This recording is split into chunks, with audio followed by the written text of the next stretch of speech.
Primeira carta de João, no capítulo 4, no versículo 10 diz: nisto está o amor, não em que nós tenhamos amado a Deus, mas em que Ele nos amou a nós, e enviou seu Filho para propiciação pelos nossos pecados.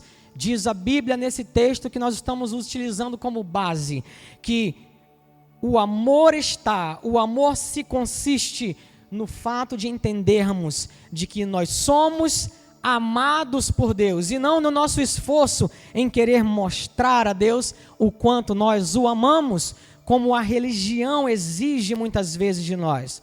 Esse texto deixa claro que muito mais importante do que o nosso esforço em querer mostrar com as nossas obras o quanto amamos a Deus, o mais importante é termos a revelação do amor que Ele tem por nós. E a partir disso é que seremos capacitados para amar genuinamente. É sobre isso que nós estamos falando aqui. Utilizamos o exemplo de Pedro, por exemplo, que fazia muito esforço, que se esforçava para querer mostrar a Jesus, ainda no espírito da lei, querer mostrar a Jesus: eu jamais te abandonarei, eu jamais vou me escandalizar de ti, ainda que todos esses aí, se escandalizem de ti, eu jamais me escandalizarei de ti. E Jesus mostra para ele o quão frágil é aquele amor que ele estava querendo dispensar. Por outro lado, a gente vê João, que em seu evangelho faz questão de mostrar e escrever, deixou registrado por 5 vezes, falando sobre ele mesmo, o discípulo a quem Jesus amava. Não, absolutamente não, porque Jesus o amava mais, porque Jesus não amava mais a um ou a outro, mas porque João tinha o pleno entendimento do quanto ele era amado. Ele tinha tanta revelação disso que ele fazia questão de registrar, e quando falava dele mesmo, ele se referia a ele mesmo como o discípulo a quem Jesus ama. Ter a revelação desse amor é muito mais importante. A mentalidade de Pedro e da lei diz: eu sou aquele que ama a Jesus, mostrando esforço para fazer isso. A mentalidade de João e da graça diz: eu sou aquele a quem Jesus ama. Mostra descanso em saber que é amado e capacitado para amar. Nós temos visto que o amor de Deus é o ambiente da nova criatura, assim como o mar é o ambiente para o peixe. O amor de Deus é o ambiente da nova criatura. Não saia deste lugar de intimidade, onde você pode ouvir o coração de Jesus. Assim como João ficava reclinado sobre o peito de Jesus e podia ouvir o coração de Jesus, esse é o nosso lugar, um lugar de intimidade, aproximados do nosso Pai, onde nós podemos ouvir o coração dele. Amém? O amor de Deus é o ambiente para a nova criatura. Deus faz questão de reforçar em nós a realidade de que nós somos filhos e filhos amados. Nós temos visto aqui, nós não estamos vivendo hoje na dispensação do juízo, mas nós estamos vivendo na dispensação da graça que salva. O mais vil pecador, a graça salva. Em Cristo, escute isso aqui: você está livre da ira, você está livre da condenação, você está livre do fogo, você está livre da acusação, você está livre de todo e qualquer juízo. E sabe por quê? Porque segundo a Bíblia, nós, a igreja de Jesus, nós já fomos julgados em Jesus naquela cruz. Ou você não sabe que ele não estava lá por ele mesmo? Ele estava lá por mim e por você. Ele estava lá por nós. Quando ele morreu, diz a Bíblia, nós morremos com ele. Quando ele ressuscitou, nós ressuscitamos com ele. Diga assim: eu sou uma nova criatura em Jesus. Em Cristo não há julgamento para você, porque você já foi julgado em Jesus. Ele recebeu sobre ele o julgamento que era para nós. E o grande juiz, no grande tribunal do universo, diante do sacrifício de Jesus, bateu o martelo ao nosso favor e disse: eles estão justificados. Essa é a nossa realidade em Jesus. Diga assim: não há juízo para você. Diga para alguém: não há juízo para você que está em Jesus. E para que você possa ainda ficar mais fortalecido nessa verdade, João, Evangelho de João, capítulo 5, versículo 24, diz assim: em verdade vos digo, quem ouve a minha palavra e crer naquele que me enviou, tem a vida eterna, e não entra em juízo, mas passou da morte para a vida. Se você crê em Jesus, você não vai entrar em juízo, mas você já passou da morte para a vida, você já foi julgado em Jesus. Nós temos trabalhado sobre tudo isso aqui durante toda a série, e hoje eu quero continuar. Profundamente amados, parte 4, eu quero continuar trabalhando com você essas verdades, para que você seja fortalecido, estabelecido em justiça e estabelecido na verdade de que você é filho, e você é filho amado, salvo plenamente pela graça. Hoje eu quero falar sobre isso aqui com você, para que a gente possa continuar crescendo nesse entendimento. Se alguém ama o mundo, o amor do Pai não está nele. Vamos ler? 1 João 2,15 diz assim: não ameis o mundo, nem as coisas que há no mundo. Se alguém ama o mundo, o amor do Pai não está nele. Você já deve ter ouvido alguém usar esse versículo para dizer que as pessoas que mostram amar as coisas do mundo, porque estão ainda muito apegadas às coisas do mundo, elas não são amadas por Deus, certo? Já ouviu falar disso? Pessoas usando esse versículo para dizer, olha, você vê na prática a pessoa está muito ligada ao mundo, muito apegada ao mundo, Deus não ama essa pessoa. Entendem mal esse versículo. Veja comigo, veja com atenção. O versículo não diz, se alguém amar o mundo, Deus não o ama. O versículo não diz isso. O versículo diz, se alguém ama o mundo, o amor do Pai não está nele, não está nele. Veja comigo, abre o seu coração e os seus ouvidos espirituais. Quando nós temos a revelação de que somos profundamente amados, nós cremos que temos o amor do Pai em nós. E isso nos atrai para o nosso Pai.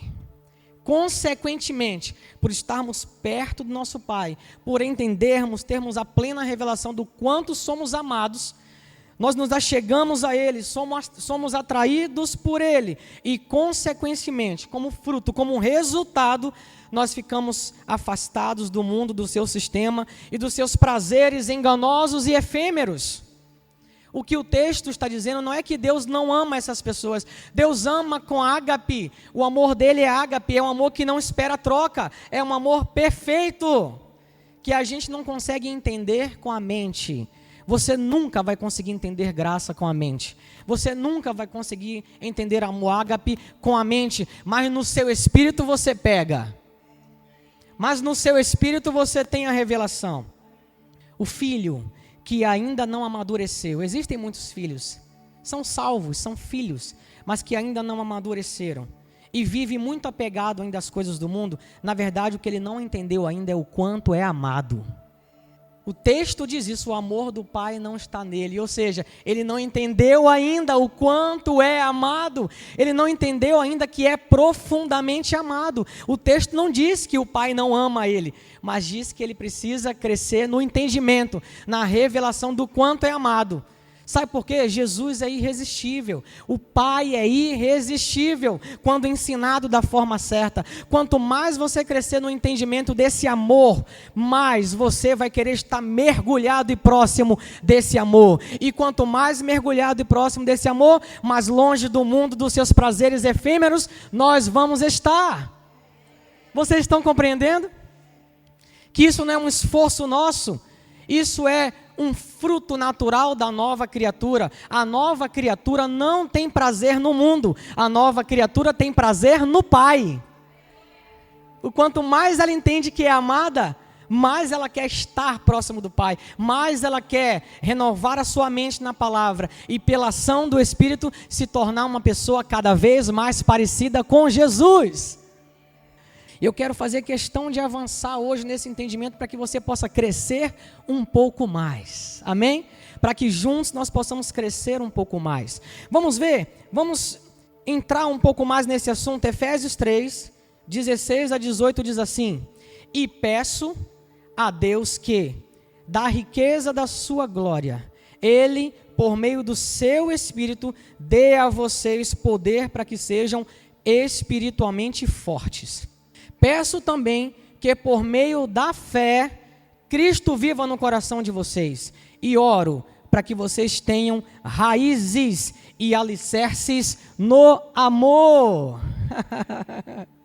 Para que assim, junto com todo o povo de Deus, vocês possam compreender o amor de Cristo em toda a sua largura, comprimento, altura e profundidade. Quanto mais raiz, alicerce nesse amor, mais prazer em viver o que o seu Pai tem, planejou, preparou para você, você vai ter. E mais distante desse mundo caído, esse mundo que está no maligno, mais distante disso você vai viver. Naturalmente, isso é um fruto, é um resultado de uma vida nova em Jesus. Ele nos capacita para isso. Estarmos cheios do amor dele, da convicção, da revelação de que somos amados, é que nos coloca nessa posição de intimidade, nessa posição de proximidade, nessa posição de ouvir o coração de Jesus, de andar em íntima comunhão com Jesus e com o nosso Pai. O mundo não tem nada para nós. O mundo não tem nada para nós, pessoal. Escute uma coisa. O mundo e o seu sistema e seus prazeres não tem nada de bom para nos oferecer. Ele está caído no maligno. Você foi recriado em Jesus para as boas obras, as quais Deus preparou para que andássemos nelas. Veja que o texto não diz que você foi salvo pelas obras, mas o texto diz que você foi salvo para as boas obras. Ou seja, Deus tem um plano, tem uma agenda para você. Deus planejou coisas boas para a nova criatura viver. E Ele sabe que se nós nos submetermos a esse plano, a esse projeto, a essa agenda dele, nós seremos plenamente felizes. Enquanto o mundo não tem nada de bom para nos oferecer, Deus tem tudo de bom para nós. Amém, pessoal? Vamos entrar um pouco mais e entender. Eu vou ler um texto aqui agora que é um pouco longo, 10 versículos, mas que vai fazer todo o sentido para que você entenda, para que você cresça nessa revelação. Efésios 2, de 1 a 10. Você vai ver como que era a nossa vida velha, antes de Jesus, uma vida apegada ao mundo, e como é o plano de Deus, o projeto de Deus, as obras que Ele tem para nós, para a nova criatura, e como isso acontece, e é maravilhoso para nós. Efésios 2, de 1 a 10 diz assim: e vos vivificou, estando vós mortos em ofensas e pecados, em que, noutro tempo, diga, outro tempo, andastes segundo o curso deste mundo. Como é que a gente andava em outro tempo? Antes. Que outro tempo é esse? Que outro tempo é esse? O tempo que vivíamos antes de Jesus, pecadores, velhas criaturas. A gente andava segundo o curso desse mundo. Nós andávamos alinhadinhos com esse mundo. Mas esse é o nosso passado. Segundo o príncipe das potestades do ar, do espírito que agora opera nos filhos da desobediência. Essa era a vida dos filhos da desobediência, entre os quais todos nós também antes andávamos nos desejos da nossa carne, fazendo a vontade da nossa carne e dos pensamentos, e éramos por natureza filhos da ira, como também os outros. Éramos, você consegue ver os verbos todos aqui no passado? Éramos, era essa a nossa realidade, não é mais essa a nossa realidade, nós que estamos em Jesus. Mas Deus, diga, mas Deus, mas Deus, que é riquíssimo em misericórdia pelo seu muito amor, com que nos amou, estando nós ainda mortos em nossas ofensas, nos vivificou juntamente com Cristo, pela graça sois salvos. E nos ressuscitou juntamente com Ele, e nos fez assentar nos lugares celestiais em Cristo Jesus. A velha criatura, aquele estado caído, como o mundo está caído, vivia em lugares baixos. A nova criatura nasceu para viver em lugares altos, com Jesus. A diferença é muito grande, pessoal. Você está sentado em lugares altos com Cristo. Quando Ele na cruz morreu, nós morremos com Ele. Nossa natureza velha, destituída, separada, caída, como o mundo está, ficou naquela cruz lá com Ele. Mas a Bíblia fala que quando Ele ressuscitou, nós fomos ressuscitados com Ele.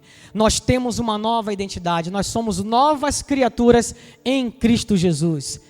Criados, diz a Bíblia, para as boas obras. Veja comigo.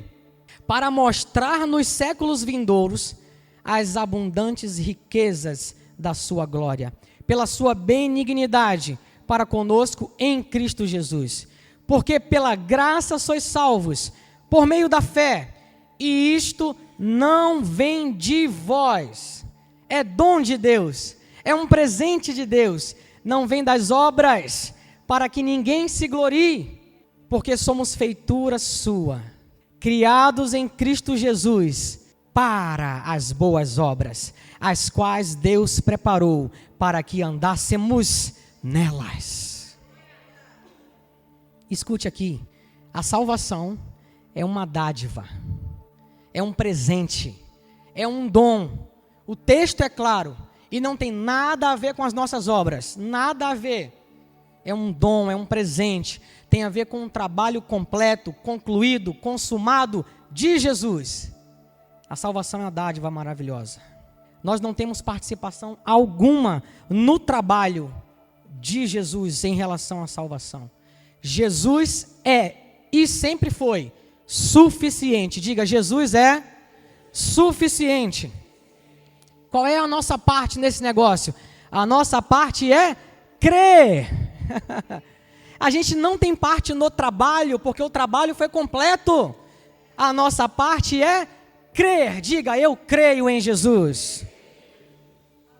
Enquanto muitos tentam se justificar por suas obras, esforços, ou seja lá o que for, diga, eu dependo 100% da graça. Os nossos melhores esforços e justiça própria não passam de lixos e trapo de imundície quando o assunto é salvação. Quando o assunto é trabalho da salvação, obra consumada de Jesus, nossos melhores esforços não passam de lixo. Apóstolo Paulo ensinou isso, que quando encontrou Jesus, e o apóstolo Paulo, tá pessoal, um fariseu da lei, um homem que se destacava diante de fariseus, escribas, diante de judeus da época dele, ele se destacava em conhecimento. Ele diz que ao encontrar Jesus, ele considerou todo o cuidado, o zelo, a vida que ele tinha abaixo de lixo. Abaixo de lixo para ganhar quem? Para ganhar Jesus. Diga, Jesus. Nós nunca teremos obra alguma que nos qualifique para a salvação. Nós dependemos 100% da graça. Vocês estão compreendendo isso? Inclusive é importante lembrar para você que a mesma graça que nos alcançou e nos salvou, ela é poderosa para nos manter salvos. Tem gente que pensa que a graça te alcançou, te libertou, te limpou. E a partir dali para frente é por sua conta, e mérito, e esforço. Tem gente que acha que é assim, mas a Bíblia diz que Ele é um bom pastor. Diga assim, Jesus é o meu bom pastor. Ele diz, eu sou o bom pastor. As minhas ovelhas ouvem a minha voz e me seguem. Eu dou a vida por elas. E ninguém as tira das minhas mãos. O próprio Jesus, a graça em pessoa, dizendo, ninguém vai tirar eles das minhas mãos, porque a graça que te alcançou, ela é poderosa o suficiente para te manter salvo. Se você fosse salvo pela graça até um certo ponto, e a partir dali você estava contigo, dependesse do seu esforço, não era graça, voltaria para mérito. E graça é favor imerecido. Nós não temos parte no trabalho de Jesus, a nossa parte nesse negócio é crer. Você pode aplaudir Jesus por isso? A nossa parte é crer. Nossos melhores esforços não passam de lixo quando o assunto é salvação, você foi salvo 100% pela graça. Você é salvo 100% pela graça. Confie 100% na graça. Confie por 100% em Jesus. O texto é claríssimo, os textos são claríssimos em relação a isso. Mas o salvo, você viu que a gente foi criado para as boas obras? Mas o salvo, naturalmente, sem esforço, como fruto da sua nova natureza, o salvo evidencia a sua salvação, porque tem prazer em andar em boas obras. Vocês conseguem entender a diferença? É muito diferente. Nós não fomos salvos pelas obras, mas o salvo evidencia a sua salvação pelas obras que ele vive. Não pelo seu esforço, não porque ele está se esforçando para dar fruto, mas porque ele é capacitado pelo Espírito Santo, ele é capacitado pelo próprio Deus para frutificar e para andar em boas obras que, segundo a Bíblia, foram preparadas por Deus para nós. Vocês estão compreendendo, pessoal? Deus tem uma agenda para você, sabia? Deus tem um plano para você. Deus te ama tanto, diga, eu sou profundamente amado. Deus te ama tanto, escuta isso aqui, Deus te ama tanto, que Ele não se conforma em ver você como era, vivendo como era antes da velha criatura. Ele não se conforma. Ele planejou uma agenda, Ele planejou obras boas para que nós andássemos nela. O que acontece muitas vezes é que as pessoas acham que confundem viver nessas obras e perder ou ganhar salvação. Em relação à salvação, o trabalho foi completo, suficiente em Jesus, ok? Mas existem ainda muitas pessoas que foram salvas, foram alcançadas por essa graça, estão em Jesus, mas ainda não amadureceram e vivem hoje com as suas mentes faltando de renovação, faltando de ser, mudada a sua forma de pensar, a sua mente, e pela ação do Espírito serem transformados. E essas pessoas ainda mostram muito apego ao mundo. Mas a Bíblia fala que apegado, ligado ao mundo, era a velha criatura, era o nosso estado caído. A gente precisa renovar a nossa mente e entender que Deus tem uma agenda e um plano e obras melhores para a gente viver. Deus tem obras melhores para a gente viver, pessoal. Deus tem um plano maravilhoso para a nova criatura viver. Você é uma nova criatura, você é um espírito com Deus, diz a Bíblia. A gente precisa renovar a nossa mente e entender e ter revelação de como vive, como anda, como pensa a nova criatura. Como vive, como anda, como age, como pensa um justo em Jesus. Deus tem obras boas para que a gente ande nelas. Diga para alguém aí, Deus tem obras boas para que a gente ande nelas. Não é você ver alguém que está vivendo uma vida aquém de quem ele é e você diz, ih, perdeu a salvação. Você está confundindo as coisas. O que você deve dizer, o que você deve pensar é, caramba, ele não entendeu ainda o quanto é amado. Ele não entendeu ainda que Deus tem obras boas para ele viver. Ele não entendeu ainda que essa forma de agir era da velha criatura. Deus tem uma agenda melhor, Deus tem um plano melhor para ele viver agora. Deus tem um plano melhor para a gente viver, tem obras poderosas, maravilhosas. E eu posso garantir para você, só assim, Deus sabe que só assim a gente vai ser realmente feliz em tudo que a gente fizer, quando a gente se submeter à agenda dele, a obra que ele tem para nós. Amém, pessoal? Quantos querem submeter à agenda de Deus aí? Você foi criado em Jesus para as boas obras, as quais Deus preparou para que andássemos nela. Você tem uma nova identidade, você é um filho profundamente amado em Jesus. Essa nova criatura não tem mais nada a ver com a velha criatura caída, igual o mundo está. Você não pertence mais a esse mundo, você é um cidadão do céu. Então viva o reino de Deus que já está dentro de você. Vocês estão compreendendo? Tem muita gente que faz confusão entre obra para salvação e salvo para boas obras. Na salvação, participação zero no trabalho, minha e sua. O trabalho de Jesus foi suficiente. Nós não somos salvos por obras, mas o salvo anda nas boas obras que Deus preparou para nós. Vocês estão compreendendo, pessoal? É muito diferente. Tem gente que fala assim, esse pessoal que prega graça, eles pregam viver de qualquer jeito. Não entendeu nada. Não entendeu a graça. Tem gente que acha que entende graça, mas não entende de graça. Isso não é graça. A graça nos alcança, a graça nos salva e a graça nos capacita para viver nas obras que Deus planejou para nós.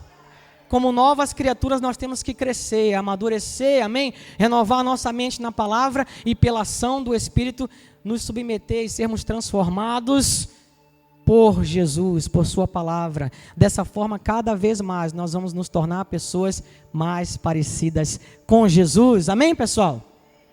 Aliás, a palavra cristão quer dizer isso, um pequeno Cristo. É um modelo de Cristo. É alguém como Cristo. É essa a nossa caminhada, é aí que a gente tem que chegar. Isso é um processo que vai durar a vida inteira, aprendendo, crescendo, amadurecendo, progredindo em nosso Pai. Amém, pessoal? Vocês estão compreendendo? Não é lindo isso? Não é maravilhoso isso? Deus tem uma agenda para nós, Deus tem um plano para nós e essa agenda é perfeita, é maravilhosa. Andando nessa agenda nós vamos ser realmente felizes. E tem mais, bem-sucedidos em tudo que a gente fizer. Bem-sucedidos em tudo que a gente fizer. Ah, Jesus. Eu quis hoje já trazer e começar com esse tema. Aquele que ama o mundo, o amor do Pai não está nele. O texto não diz que o Pai não te ama, não ama essa pessoa. O texto diz que essa pessoa precisa aprender o quanto é amado, ter a revelação de quem ela é em Jesus, de sair do lugar baixo, do lugar vil, de sair do lugar sujo como é o mundo, que está deitado no maligno, diz a Bíblia. Ele não tem nada para nós, e viver nas boas obras que Deus preparou para nós, para que sejamos felizes e bem-sucedidos. Deus te ama tanto, mas tanto, que Ele não se conforma em ver você da mesma forma que era. Amém, pessoal? A segunda coisa que eu quero falar hoje, dentro desse contexto, é: o Senhor disciplina a quem ama, assim como o Pai ao Filho que quer bem. Assim como o Pai ao Filho que quer bem. Outro assunto que é muito mal utilizado hoje em dia. Assim como aquele versículo, o primeiro que eu passei ali, o primeiro tema sobre Deus não ama essas pessoas. É mal utilizado, mal interpretado, mal entendido. Esse aqui, a disciplina de Deus, é outro ponto, aliás, em que muitas pessoas têm problemas, dificuldades, muitas pessoas não entendem. Vamos avançar um pouco nisso aqui. Hebreus 12, 5 a 8 diz assim: vocês se esqueceram da palavra de ânimo. Veja, gente, vocês se esqueceram da palavra de ânimo, diga, palavra de ânimo, que ele lhes dirige como filhos. Ou seja, está dizendo aqui de um pai que dirige aos filhos, diga, palavras de ânimo. Palavras de ânimo. Diz assim: meu filho, não despreze a disciplina do Senhor, nem se magoe com a sua repreensão. Pois o Senhor disciplina quem ama e castiga todo aquele a quem aceita como filho. Suportem as dificuldades, recebendo-as como disciplina. Deus os trata como filhos, pois qual o filho que não é disciplinado por seu pai? Se vocês não são disciplinados, e a disciplina é para todos os filhos, diga, a disciplina é para todos os filhos. Ou seja, não é só para o filho que errou, né, que caiu, que vive errando. A Bíblia fala que a disciplina é para todos os filhos. A gente já pensa, já começa aí a primeira distorção. Quando fala de disciplina de Deus, já começa a primeira distorção. A pessoa já associa a disciplina à pessoa que caiu, que errou e fez não sei o quê. E essa pessoa tem que ser castigada, tem que ser disciplinada, colocada no banco, disciplina. Já começam a torcer. O texto diz que a disciplina é para todos. Todos. Então vocês não são filhos legítimos, mas ilegítimos. O que ele quer dizer aqui é: se vocês não fossem disciplinados, então vocês seriam filhos ilegítimos. Porque todo pai disciplina o seu filho. Todo pai disciplina o seu filho. O nosso pai não é diferente. A diferença está em compreender como que o nosso pai nos disciplina. Porque tem um monte de gente torcendo isso por aí. E levando uma imagem de um Deus carrasco. De um Deus que está na esquina pronto para te pegar no seu erro. Porque não entendem. Amor ágape, porque não entendem graça, porque não entendem de fato quem Deus realmente é, não entendem o caráter de Deus. Tem gente que acha que Deus disciplina seus filhos, por exemplo, colocando sobre eles alguma doença. Já ouviu isso? Tem gente que acha que Deus disciplina seus filhos, colocando sobre eles alguma doença, ou falência, ou algo assim, para ensinar algo para aquela pessoa. Deus vai colocar uma doença, Deus vai fazer ele falir nos negócios dele para que ele aprenda alguma coisa. Olha a distorção, não entendem o caráter de Deus, não entendem quem Deus realmente é. Deixa eu falar uma coisa para você, Deus não pode dar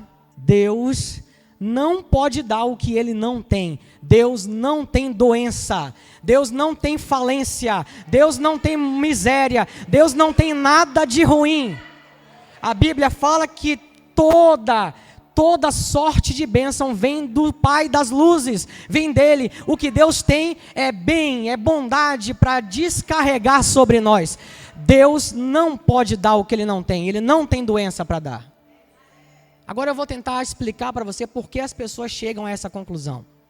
As pessoas muitas vezes chegam nessa conclusão porque em alguns episódios de uma pessoa ou outra que ficou doente, e a Bíblia fala que no mundo nós teremos aflições. Ninguém aqui é isento de ter uma luta, né? Se levantar uma luta na saúde, a gente pode se posicionar, a gente deve se posicionar e crer que na mesma obra da cruz que nos salvou, essa obra nos curou. Então a gente pode se posicionar e reivindicar cura em nome de Jesus, e mandar a doença embora em nome de Jesus. Mas ninguém está isento de levantar a luta, de vir uma luta dessa. E a gente pode em Cristo vencer. A gente vence a partir da vitória de Jesus. Agora veja o que acontece. Essa pessoa recebe uma luta se levanta em sua saúde, ela vai parar no hospital. E no hospital, ela que não estava acostumada, por exemplo, a falar de Jesus, a pregar o evangelho, a falar de Cristo para as pessoas, no hospital, naquele leito de hospital, ela tem a oportunidade de, num quarto de enfermaria, ainda, já que eu estou aqui, deitado, esperando aqui o exame, cara, muita gente aqui, vou pregar, vou falar de Jesus. Olha, Jesus é bom, Jesus é maravilhoso, a gente está aqui, mas Ele vai curar a gente. Já viu exemplo assim? E mais ainda, pessoal, nesse leito de hospital, nessa enfermaria, a pessoa que está do lado ainda diz, ora por mim. Já viu? Aí a pessoa ora, e essa pessoa ainda aceita Jesus. Qual a conclusão que essa cristã, que essa filha de Deus chega? Só pode ter sido Deus. Colocou a doença em mim para eu parar no hospital, pregar e alguém se converter. Não parece lógico, gente? Mas isso é completamente fora dos planos de Deus, de quem Deus é e do caráter de Deus. Você como pai, você disciplina o seu filho colocando doença nele? Vou te dar um exemplo. Para você ensinar ao seu filho que a gripe é ruim, você vai lá e expõe ele ao vírus, expõe ele ao sereno, deixa ele ficar bem doente. Quando ele ficar mal, você fala assim, ó, tá vendo? Aprenda, é ruim. É assim que você faz? Por que a gente acha que Deus é assim? E olha que Deus, se você comparar Deus e o seu amor comparado ao nosso, não dá para comparar, gente. Se a gente age com bondade com os nossos filhos, a gente não colocaria doença sobre eles, por exemplo, a gente não ia expor nossos filhos a doenças para poder aprenderem algo com isso, terem lição com isso. Imagina Deus. Vou te dar outro exemplo. Imagina que você quer, pessoal, pensa aqui comigo, você quer ensinar o seu filho que manusear facas na idade de uma criança é muito perigoso. Então, ao invés de ensinar o seu filho, você vai dar uma faca para ele bem afiada, mas bem amolada mesmo. Dá uma faca para ele, espera ele se cortar e o sangue esvair, e você dizer para ele, tá vendo? Agora você aprendeu a lição. Faca corta, você está esvaindo em sangue, aprenda, isso não é bom para você. É assim que a gente faz, pessoal. E por que a gente acha que Deus faz isso? Eu vou explicar o que aconteceu ali. Deus é especialista em transformar o mal em bem. Mas isso não quer dizer que Ele orquestrou aquele mal. Entenda, filha de Deus, filho de Deus. Aquela filha de Deus do exemplo que eu dei, estava lá. Uma luta se levantou, não foi Deus quem deu. Uma luta se levantou, mas Deus a ama. Deus cuida dela como um pai amoroso. Deus entra na situação e transforma o mal em bem e cura aquela pessoa. E como Deus é especialista em fazer coisas boas de tragédias, Ele ainda salva alguém na sala do hospital, porque Ele é especialista em transformar o mal em bem. Mas isso não quer dizer que Ele orquestrou o mal. Porque Ele não tem mal para dar para nós. Deus é bom, o tempo todo Deus é bom. O tempo todo Deus é bom. Está mais claro para você que no meio de catástrofes horríveis, o que acontece é que Deus entra. Ele entra a nosso favor porque Ele nos ama, porque você é profundamente amado, e Ele vira a mesa ao nosso favor, e Ele faz de catástrofes horríveis, de problemas grandes para nós, Ele cria coisas maravilhosas, porque Ele é bom. E a pessoa chega à conclusão errada de que Deus orquestrou aquilo para ensinar. Não, não e não. O que Deus fez foi entrar no problema, entrar na crise. O que Deus fez foi entrar na situação de dor, de doença. Virou a mesa ao seu favor. E até quem estava em volta recebeu a chuva de bênção. Porque Ele transformou o mal em bem. Deus é especialista em transformar o mal em bem. Amém? Então você não vai achar que Deus colocou doença para te levar para o hospital para você pregar para alguém, gente. Amém? Mas quantas pessoas vocês já viram chegar a esse tipo de conclusão? Deixa eu ver aqui. Quantas pessoas? Muitas pessoas. Sabe por quê? Porque não conhecem o caráter de Deus. O caráter de Deus é único, Ele é bom o tempo todo. Deus não tem mal para dar para a gente. Deus é bom, você é profundamente amado, e no dia que você passar por um apuro, seja ele qual for, Ele vai entrar a seu favor, virar a mesa e transformar o mal em bem, e transformar a maldição em bênção. Foi isso que Ele fez na cruz. Ele transformou o nosso pecado em justiça, Ele transformou o nosso mal em bem, Ele transformou a nossa maldição em bênção. Ele é especialista em transformar o mal em bem. É isso que Deus é. Esse é o caráter de Deus. E o filho que entende isso não entra nessa furada de achar que Deus faz coisas como essas que muitas pessoas aí vivem dizendo. A pandemia é um exemplo disso. Na pandemia, você via debates e mais debates, pessoas dizendo que a pandemia era um juízo para o mundo e uma disciplina para a igreja. Não conhece o caráter de Deus, não conhece, não sabe que Deus não tem doença para dar para nós e para a humanidade. Deus é bom. Você vê que esse versículo aqui, que nós lemos, ele começa dizendo, esse texto de Hebreus 12, a partir do 5, começa dizendo assim: vocês se esqueceram da palavra de ânimo que Ele dirigiu a vocês? Se o texto fala, vocês se esqueceram da palavra de ânimo, significa, já fica claro para a gente, que esse não é um texto, não foi uma inspiração ali para o livro de Hebreus, mas o autor aos Hebreus está usando um trecho, uma citação que já foi dita por Deus. Ok? Vocês se esqueceram do que Deus disse?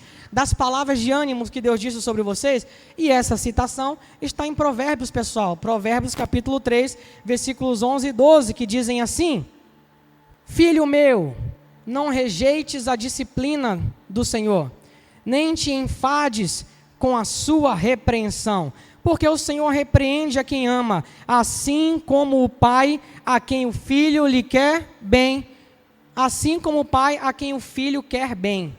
Você nota que, enquanto Hebreus ele colocou sobre repreende, ensina, disciplina, o texto de Provérbios sequer fala de castiga ou açoite, como algumas traduções trazem. Quando você vai ao original, você vê que o texto sequer fala de castigo ou açoite. Mas eu trouxe essas duas palavras aqui para você crescer nesse entendimento.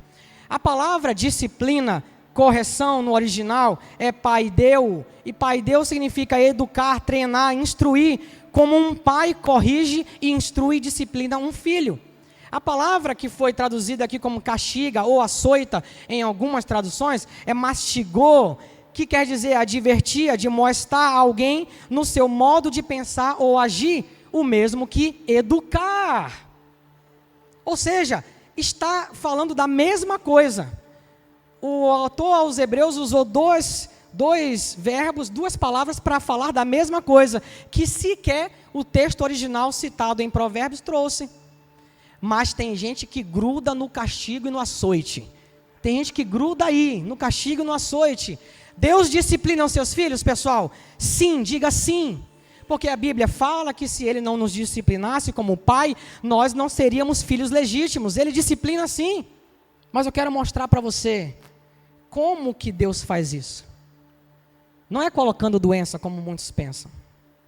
Não é colocando falência como muitos pensam. Não é orquestrando catástrofes como pandemia para que as pessoas possam entender. Não é colocando em nossas mãos algo que é perigoso para que a gente possa se cortar, se ferir, para que a gente possa entender. Eu vou mostrar para vocês como é que Deus disciplina os seus filhos. Aqui, nessas palavras que nós estudamos, você já consegue crescer e progredir um pouco quando você ouve a palavra educação, como um pai que educa. E o texto de Hebreus diz que a disciplina é para, diga, para todos. Você sabe o que está acontecendo aqui agora? Todos, a disciplina é para todos. Todos nós estamos aqui sendo disciplinados. Todos nós estamos aqui sendo disciplinados.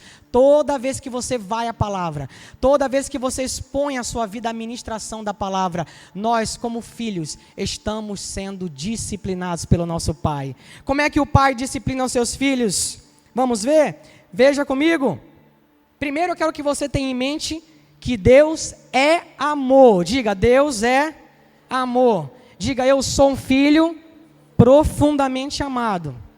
Outra coisa que eu quero que você tenha em mente, Deus é o nosso Pai. Ele não é um carcereiro, ou um carrasco, ou coisa desse tipo. Deus é o seu Pai. E se você sabe dar coisas boas aos seus filhos, que dirá Deus aos seus filhos? Como é que Deus nos disciplina então? 2 Timóteo 3, 16 e 17.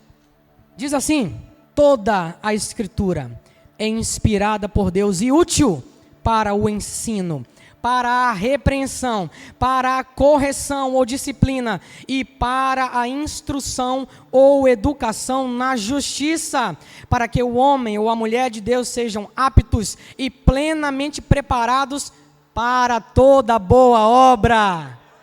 Pode ficar tranquilo, Deus preparou boas obras para que andássemos nela, e nós podemos contar com a disciplina, com a orientação na palavra, em amor do nosso Pai, para que a gente viva andando nessas boas obras.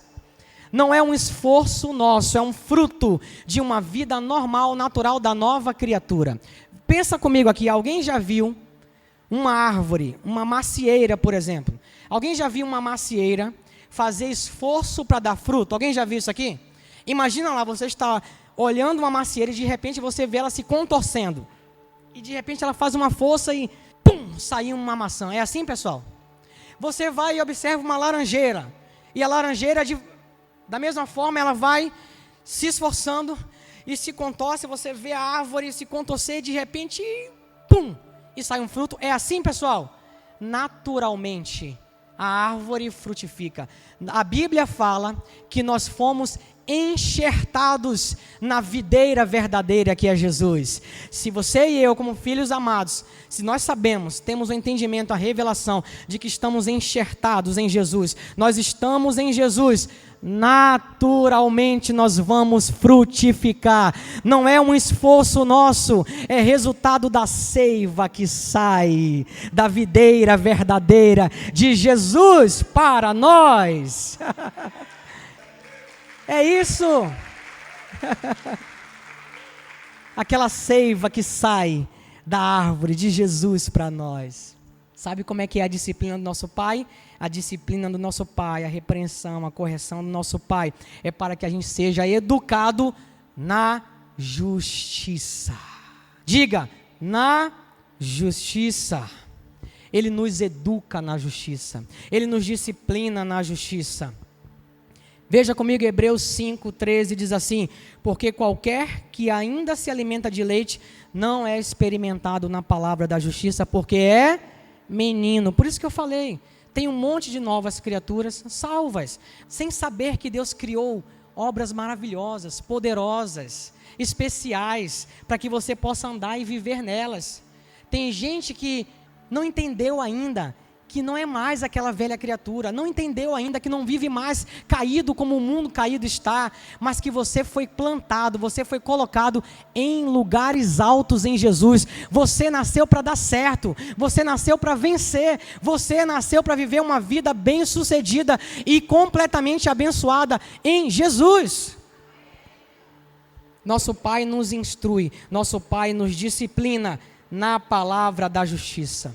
Todos nós aqui, neste momento, agora mesmo, porque a Bíblia fala que a disciplina é para todos. Diga, para todos. Todos nós que estamos aqui agora, nós estamos sendo disciplinados e educados na justiça, ao ouvirmos o Evangelho da graça e a palavra da fé. Infelizmente, eu sei que muitos não estão ouvindo. Muitos não estão ouvindo o Evangelho da graça. Muitos não estão ouvindo a palavra da fé. Estão ouvindo palavras distorcidas. Estão ouvindo falar de um Deus distorcido. Um Deus que não é o Deus da Bíblia. O Deus que tem um caráter, no caráter dele a bondade e o amor por nós. Tem muita gente que está ouvindo bobagem e por isso não consegue amadurecer, não consegue sair da escravidão, da religião e do legalismo. Mas nós que estamos aqui, todos nós que estamos aqui mergulhados no amor, mergulhados na graça e na fé, nós podemos dizer que nós estamos sendo disciplinados, instruídos, corrigidos pelo nosso Pai. Amém, pessoal? No caminho ele vai dizer não. Muitas vezes nossos projetos, aquele nosso plano, aquilo que a gente achou que era o melhor, Deus vai nos conduzir para outro resultado, para uma outra coisa, porque Ele sabe que é uma furada. Às vezes a gente acha que o caminho é bom, que a coisa é legal, mas o final dela é morte, e Deus sabe disso. E como pai que se preocupa, que ama o seu filho, Ele vai nos conduzir. Ele quer nos conduzir a uma vida saudável, a uma vida frutífera, a uma vida abençoada. Amém, pessoal? Quantos querem se submeter à agenda de Deus? Se submeta às obras que Deus criou para a nova criatura, para que a nova criatura andasse nela. Vocês compreenderam? Vocês estão entendendo? Não temos participação no trabalho da salvação, mas o salvo evidencia a sua salvação, porque tem prazer em andar nas boas obras que Deus criou para que andássemos nelas. Não no nosso esforço, mas como resultado da seiva que nós recebemos, enxertados na videira verdadeira que é Jesus. Não saia deste lugar, não abra mão de crescer e ser disciplinado pelo Pai, na instrução, na educação da justiça. Romanos 5,17 diz assim: porque se pela ofensa de um só a morte veio a reinar por esse, muito mais os que receberam a abundância da graça e o dom da justiça reinarão em vida em um só, Jesus Cristo. Você está ouvindo isso? Reinarão em vida. Você que recebeu, você que foi instruído na justiça, você nasceu para reinar em vida em Jesus. Você não nasceu como nova criatura para andar em lugares baixos, como o mundo está caído, falido, mas em lugares altos em Jesus. É assim que nós somos instruídos pelo nosso Pai. É assim que nós somos instruídos na justiça. Romanos 4:6 nos diz o seguinte: assim também, olha isso aqui, pessoal. Romanos 4:6 diz assim: assim também, Davi declara: bem-aventurado o homem a quem Deus atribui justiça. O homem a quem Deus, diga, atribui justiça, independente das obras. Leia ali, independente das obras. No quesito salvação, justiça, o trabalho de Jesus, pode ficar tranquilo, foi completo. não temos participação no trabalho. A nossa parte é crer e descansar nele. Amém, pessoal? O texto diz que essa justiça, na qual o nosso Pai nos educa, ela nos foi atribuída. Deus nos atribuiu essa justiça. Perceba uma coisa: a lei sempre demandou, exigiu, pediu, requisitou, mas a graça, ela supre. A graça, ela dá. A graça, ela provê. A graça proveu justificação para nós. Você lembra? O grande juiz do universo bateu o martelo a nosso favor, diante do sacrifício de Jesus, e nos declarou, diga, justos. Diga, eu sou, pode dizer bem forte, eu sou a justiça de Deus em Cristo. A disciplina do nosso Pai é nos fazer entender que nós somos a justiça de Deus em Cristo. Porque a disciplina do nosso Pai, ela educa a gente na justiça, diz a palavra. É colocando doença? É colocando miséria, falência? Não, é nos educando na justiça, diz a palavra. Você é um filho amado. Você é disciplinado pelo seu pai. Você vai ouvir não, eu vou ouvir não. Na disciplina que nos conduz para as boas obras que o nosso Pai preparou para que andássemos nela.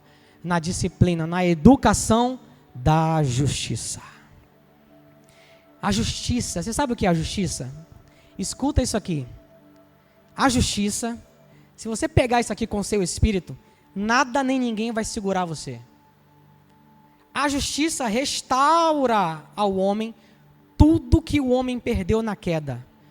Quando o homem caiu, ele perdeu a comunhão com Deus. Ele perdeu a sua posição de justo.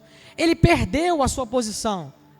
Mas a justiça, a justificação que veio em Jesus, ela restaurou tudo que o homem perdeu na queda e deu a esse homem um novo relacionamento com o Pai, um relacionamento de filho, com todos os privilégios de um filho. O servo não permanece na casa para sempre, mas o filho permanece. A justiça restaurou tudo que o homem perdeu na queda. E restaurou e nos deu a condição de termos um relacionamento genuíno com o nosso Pai, com todos os privilégios de filhos. Você é profundamente amado pelo seu Pai Celestial, estabelecido em justiça, estabelecido em amor, desfrute de uma vida abundante que o seu Pai planejou para você. Amém? Quantos querem desfrutar de uma vida feliz, abundante, que o nosso Pai preparou para nós? Quantos querem aqui andar na agenda de Deus? Você quer andar na agenda de Deus? Você quer andar nas boas obras, as quais Ele preparou para nós andarmos nela? Diga amém, eu quero. Diga amém, eu me submeto. Diga amém, como filho eu quero. Eu aceito essa disciplina. Pessoal, Jesus é lindo, não é? O nosso Pai é lindo. Ele nos ama, Ele tem tudo de bom para nós, Ele tem tudo de melhor para nós. Ele nos ama tanto que Ele não se conforma em ver a gente vivendo uma vida aquém da vida que Ele planejou para nós. Vocês compreendem isso? Ele nos ama tanto que Ele não se conforma em nos ver em uma vida aquém da vida que Ele preparou para nós. Por isso, nessa caminhada, Ele está nos corrigindo, Ele está nos disciplinando na educação da justiça.